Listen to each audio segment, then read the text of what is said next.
കേരള കോൺഗ്രസ് രാഷ്ട്രീയം വീണ്ടും കൗതുകമുയർത്തുന്നു. തദ്ദേശ തെരഞ്ഞെടുപ്പ് തോൽവിയോടെ കേരള കോൺഗ്രസ് മാണി പിന്നോക്കം പോയി. സംഘടനാ സംവിധാനം പോലും ഇല്ലെന്ന് പഴികേട്ട ജോസഫ് വിഭാഗം മുന്നിലെത്തി. ഇനി ജോസ് കെ മാണി UDF-ലേക്ക് വരണോ എന്ന് ഞങ്ങൾ തീരുമാനിക്കുമെന്ന് ജോസഫ് ഗ്രൂപ്പ്. ഞങ്ങൾ വരുമെന്ന് ആര് പറഞ്ഞുവെന്ന് ജോസ് കെ മാണി.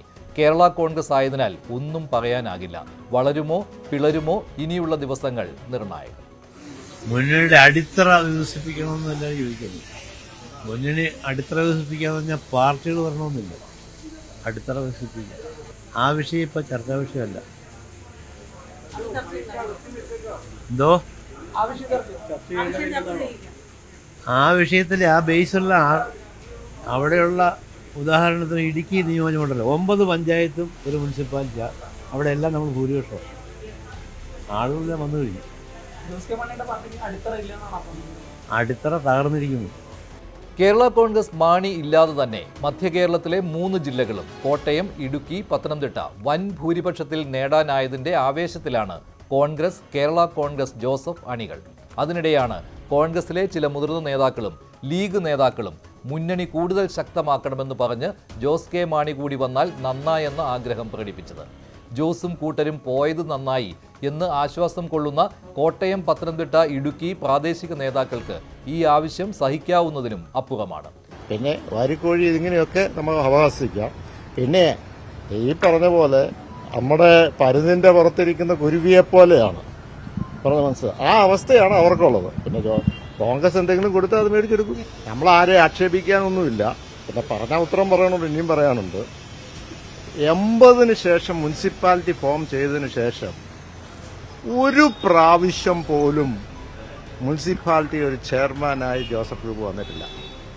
പക്ഷേ കേരള കോൺഗ്രസ് 3 പ്രാവശ്യം വന്നിട്ടുണ്ട്, ഞങ്ങളുടെ ആൾക്കാർ വന്നിട്ടുണ്ട്. അപ്പോൾ ഇപ്പുറത്ത് ഈ പറയുന്ന കടുത്തുരുത്തിയിലും പറയുന്നുണ്ടല്ലോ ഇലയുടെ കാര്യത്തിൽ, അവിടെ ഇനി വെള്ളം കോരാനാരും വരണ്ട എന്ന് ഒഴിക്കാമെന്നും പറയും. എനിക്ക് തോന്നുന്നു പഴയ കാലത്ത് ആ രീതിയാണ് ഇപ്പോഴും അദ്ദേഹം നിൽക്കുന്നത്. അതുകൊണ്ട് തന്നെ അവിടെ ഈ പറഞ്ഞ വികസന കാര്യത്തിലൊക്കെ ആധുനിക കാര്യത്തിലെല്ലാം പുറകോട്ട് അതുകൊണ്ട് തന്നെയാണ് നിൽക്കുന്നത്. പരുന്തിന് മുകളിൽ ഇരിക്കുന്ന കുരുവിയെ പോലെയാണ് UDF ജയത്തിൽ കേരള കോൺഗ്രസ് ജോസഫ് അവകാശവാദം ഉന്നയിക്കുന്നതെന്ന് ജോസ് കെ മാണി കളിയാക്കിയെങ്കിലും 2 പാർട്ടികളെയും UDF-ലെത്തിക്കാൻ നീക്കം സജീവമാണ്. തോൽക്കുമെന്ന് ഉറപ്പായിട്ടും MLA ആകാനും മന്ത്രിയാകാനും ഇങ്ങോട്ട് വരുന്നവരെ സ്വീകരിക്കാൻ ഞങ്ങളില്ലെന്നാണ് കേരള കോൺഗ്രസ് ജോസഫ് നിലപാട്. ലീഗിന് നഷ്ടപ്പെടാൻ ഒന്നുമില്ല, വെറുതെ സ്വാഗതം ചെയ്താൽ മതി, ഒരു സീറ്റും വിട്ടുകൊടുക്കേണ്ടി വരില്ല. എന്നാൽ കേരള കോൺഗ്രസ് ജോസഫിന് അങ്ങനെയല്ല. തോറ്റ് നിൽക്കുന്ന കുറേ ആളുകളെ പിടിച്ച് വീണ്ടും മുന്നണി കൊണ്ടുവന്ന് അവർക്ക് സീറ്റ് കൊടുത്തിട്ട് ഈ മുന്നണിക്ക് വേണ്ടി പ്രവർത്തിച്ച ആളുകൾക്ക് സീറ്റ് നിരാകരിക്കുന്ന ഒരു സംഭവത്തിലേക്ക് കോൺഗ്രസോ കേരള കോൺഗ്രസോ എഗ്രി ചെയ്യുമെന്ന് പറയുന്നതിന് യാതൊരു അടിസ്ഥാനവുമില്ല. അവരുടെ ഒരു സ്വാധീനമുള്ള ഈ മണ്ഡലങ്ങളിൽ അവരില്ലാണ്ട് തന്നെ ഈ ഒരു പൊളിറ്റിക്കൽ അഡ്വാൻറ്റേജ് UDF-ന് കിട്ടി എന്ന് പറയുമ്പം പിന്നെ അവരെ കൊണ്ടുവരുന്നതിന് ആവശ്യമൊന്നും ആ പറയുന്ന ആളുകൾക്കൊന്നും അവരുടെ മേഖലകളിൽ ഇവർ വന്നു കഴിഞ്ഞാൽ യാതൊരു ഇമ്പാക്റ്റും ഇല്ല. ഈ കഴിഞ്ഞ ദിവസങ്ങളിലൊക്കെ കുറേ പ്രസ്താവനകളൊക്കെ നമ്മൾ അല്ല ഞാൻ ആരുടെയും പേര് പറയുന്നില്ല. അവിടെ ഇവർ വന്നതുകൊണ്ട് അവർക്ക് യാതൊരുവിധ പ്രശ്നങ്ങളുമില്ല. പക്ഷേ കോട്ടയം ജില്ലയിൽ ഇത്രയും നാളും വെള്ളം കോരി വിറക് വെട്ടി നടന്ന ആളുകൾ ഇവരില്ലാണ്ട് തന്നെ ഈ പറയുന്ന പാർലമെൻറ്റ് തെരഞ്ഞെടുപ്പും ഈ പറയുന്ന ജില്ലാ പഞ്ചായത്ത് തെരഞ്ഞെടുപ്പും ഉജ്ജ്വലമായിട്ട് വിജയിച്ചു കഴിഞ്ഞിട്ട് അതിൻ്റെ ഈ കഴിഞ്ഞ ഒരു 5 വർഷം ഭരണത്തിൻ്റെ എല്ലാ അഡ്വാൻറ്റേജസും അനുഭവിച്ച് അവിടെ നിന്നൊരു കക്ഷി ഇനി അധികാരത്തിന് വേണ്ടി മാത്രം തിരിച്ച് UDF-ലേക്ക് വരുന്നു പറഞ്ഞു കഴിഞ്ഞാൽ ആരും അംഗീകരിക്കുകയില്ല. കാരണം ഞാൻ പറയുന്നതേ അവിടെ നിന്നിട്ട് മാണി സാറിൻ്റെ പാർട്ടി എന്നാ പറയുന്നേ, കർഷകർക്ക് വേണ്ടി ഒരു ചെറു വിരലവരെ അപ്പൊ പറയുന്നത് പ്രായോഗികമായ കാര്യങ്ങൾ താങ്കൾ പറയുന്നുണ്ട്. പക്ഷെ ഈ പ്രായോഗികത എന്തുകൊണ്ടാണ് UDF-ലെ മറ്റു നേതാക്കൾക്ക് മനസ്സിലാകാത്തത്? അല്ല, ലീഗിനെ മാത്രമല്ല, ലീഗ് മാത്രമല്ല കോൺഗ്രസിന്റെ ലീഡർഷിപ്പും സ്വാഗതം ചെയ്യുന്നുണ്ട് ജോസ് കെ മാണി. അപ്പോൾ ഒരു ആത്മവിശ്വാസക്കുറവാണ് അവിടെ പ്രതിഫലിക്കുന്നത്. കോൺഗ്രസിന്റെ ലീഡർഷിപ്പ് ഒക്കെ പറയുന്നതൊക്കെ ഈ മേഖലയിലുള്ള ആളുകളല്ല, അതൊക്കെ കണ്ണൂരിൽ നിന്നും കാസർഗോഡ് നിന്നൊക്കെ ഉള്ള മധ്യ തിരുവിതാംകൂറിലെ രാഷ്ട്രീയം അറിയാവുന്ന ഒരു കോൺഗ്രസ്സുകാരനോ ഒരു കേരള കോൺഗ്രസ്സുകാരനോ ലീഗുകാരനോ ഈ ആവശ്യം ഉന്നയിക്കുക. പക്ഷെ എന്നാലും കോൺഗ്രസ് ആവശ്യപ്പെട്ടാൽ, ലീഗ് സമ്മർദ്ദം ചെലുത്തിയാൽ അല്ലെന്നേ ജോസഫ് ഗ്രൂപ്പിന് ഒന്നും ചെയ്യാൻ പറ്റില്ല. ഞാൻ പറഞ്ഞല്ലോ, ഇവർ വരുന്നതുകൊണ്ട് ലീഗിന് ഒരു നഷ്ടമില്ല. കാരണം ലീഗിൻ്റെ സീറ്റ് മുഴുവൻ മലബാറിൽ ഇവിടെയൊക്കെയാണ്. ലീഗിന് എന്താണ്, നമുക്ക് ഭരണം പിടിക്കണം.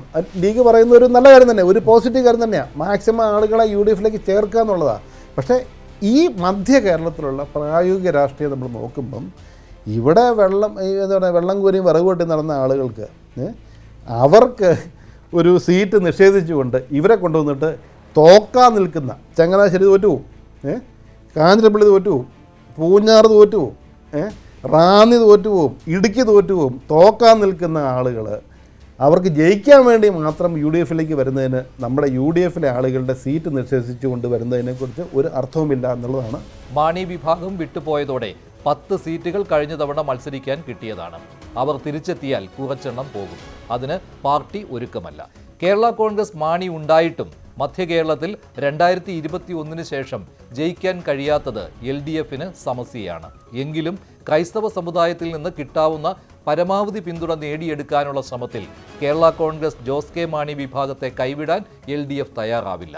കൂടുതൽ സീറ്റുകൾ ആവശ്യപ്പെട്ടാൽ പോലും ഒന്ന് കൂടുതൽ നൽകാനും തയ്യാറാവും. മുന്നണിയിൽ മുറുമുറുപ്പുണ്ടായാലും മാണി ഗ്രൂപ്പ് കൂടി വന്നാൽ കുറച്ചുകൂടി മിഷൻ 100-ലേക്ക് അടുക്കാനാവുമെന്ന വിലയിരുത്തൽ ലീഗ് കോൺഗ്രസ് നേതാക്കൾക്കുണ്ട്. ജോസ് കെ മാണി ഇല്ലാതെ തന്നെ ജയിച്ച കാര്യം ചൂണ്ടിക്കാട്ടി ജോസഫ് വിഭാഗവും മധ്യ കേരളത്തിലെ കോൺഗ്രസ് നേതാക്കളും ഈ നീക്കത്തെ വെട്ടിക്കൊണ്ടിരിക്കും.